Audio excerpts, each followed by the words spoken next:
I'm going to be analyzing the sit and lie or loitering ordinances with a specific emphasis on Portland. Sit-lie ordinances are one of many city measures that target the homeless population. The usual players when it comes to the debate on these kinds of laws are the homeless and the homeless advocates on one side, and business associations and the city on the other. These ordinances are controversial because they inevitably meddle with the First Amendment, which not only maintains the freedom of expression but also the freedom of assembly. The potential for discriminatory prosecution for these kinds of ordinances is very high. As our own Palo Alto sit-lie ordinance debacle uncovered, customers at restaurants with outside seating, which do not have a permit from the city, are in constant violation of the ordinance, but we've never really seen police giving tickets to them. Because these kind of ordinances are local matters, they don't appear in national media unless they are related to an event.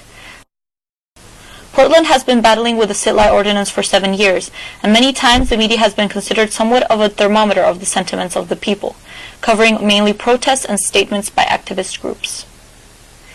In the interest of time, we will not go over all of Portland's sit-lie ordinance suits, even though it's very interesting to see how strong the activist culture is.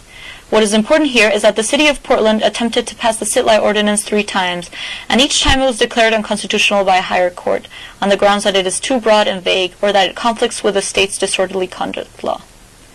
The most recent attempt was June 2009. In May, the council had voted 4-1 to extend a provisional city law beyond its June expiration date. But Catherine Perkins, a 31-year-old homeless woman who had been ticketed in 2008, took the case to the circuit court. The judge, Stephen Bushung, ruled that the law was unconstitutional because it conflicted with the state law and threw out Ms. Perkins' ticket. The protests in front of City Hall and the measures the police have taken to disperse the crowds are rich, colorful material for the local media, and have even managed to take the center stage, obliterating our well-known bureaucratically sanctioned sources.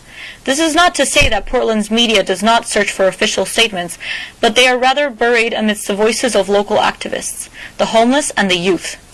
There are many reasons why this could happen. 1. These protesters are more eager and more accessible to reporters and bureaucrats. 2. They offer more colorful, human interest stories. And 3. The media, following its traditional approach, will usually take on a politically correct stance. Portland has 9 publications that cover local issues. Among the most important ones are the Oregonian and the Willamette Week. Only one of them is a business newspaper, the Business Journal of Portland, but it only has a circulation of 12,000 daily, 14 times less than the Oregonian. This means that the business sector in Portland is inevitably underrepresented.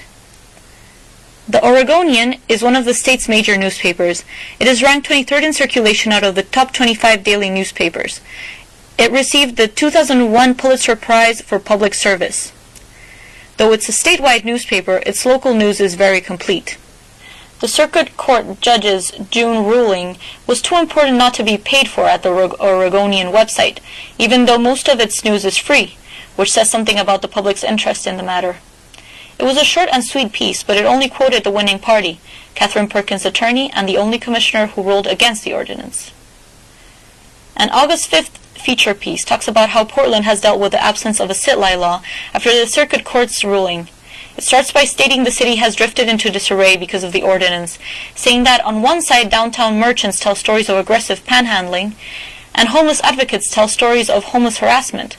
It follows, however, with quotes exclusively from homeless people and homeless advocates around town. Willamette Week is a weekly newspaper for young readers from 18 to 34 years old. Its focus is mostly on arts and culture and investigative reporting, but it has covered the tribulations facing the ordinance extensively.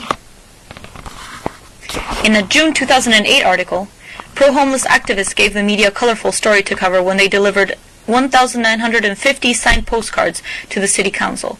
Its sources were, of course, the community organizers, but also Amanda Fritz, a candidate for city council and a strong voice against the ordinance, who said, "Sleeping is a basic human function, and the 2 regulations together make it illegal to be human, homeless, and sleepy in Portland." Once again, no sources for the ordinance were quoted. The Portland Business Journal is as partial as other Portland newspapers, but of course it favors the other side, with headlines such as, "Sit-lie law works, but it's not enough." Or like this one, which gives voice to the city's initiatives and Mayor Adams' sidewalk management plan.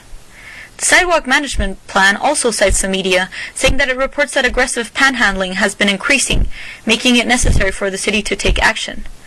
The media seems to be basically the Portland Business Journal.